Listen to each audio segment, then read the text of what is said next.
असेल तो तसा त्या प्रवास म्हणजे त्या प्रवासातून खूप मोठं काहीतरी राजकीय षडयंत्र रचलं गेलंय असं काही नाही आहे.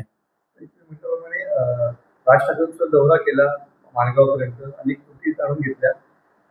ठेकेदारांसाठीच महामार्गाचं कंत्राट अशा पद्धतीनं त्यांनी पण सांगितलं की रस्त्याचं काम व्यवस्थित नाही. काय सांगाल? खरं आहे ते. आत्ताचे जे ठेकेदार आहेत रस्त्याचे हे केवळ आणि केवळ टक्केवारी देऊन त्यांनी कॉन्ट्रॅक्ट मिळवलेलं असल्यामुळे आत्ताचे रस्ते सध्याच्या शासनकर्त्यांच्या भल्यासाठी आणि ठेकेदारांचे खिसे भरण्यासाठी होतात.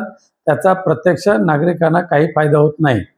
ब्रिज बांधले की अवघ्या 3 महिन्यामध्ये कोसळतात, रस्ते कोसळतात, रस्त्याला खड्डे पडतात. त्यामुळे अशा पद्धतीने निकृष्ट दर्जाची कामं करायची आणि त्याच्यातून बेसुमार नफेखोरी कमवायची आणि त्याच्यातला काही बराचसा मोठा हिस्सा मंत्री महोदयांपर्यंत पोचवायचा हा सध्या ठेकेदारांचा एकमेव धंदा चालू झालेला आहे.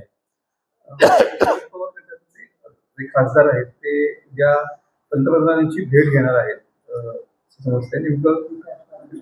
विकास कामांचा सुप्रियाताईंचं तशा पद्धतीचं काल एक वक्तव्य आम्ही ऐकलेलं आहे.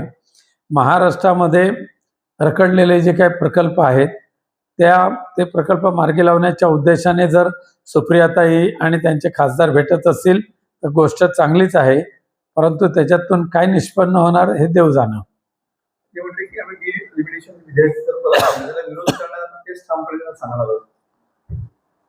ते काय भेट न घेता सुद्धा सांगू शकत होत्या.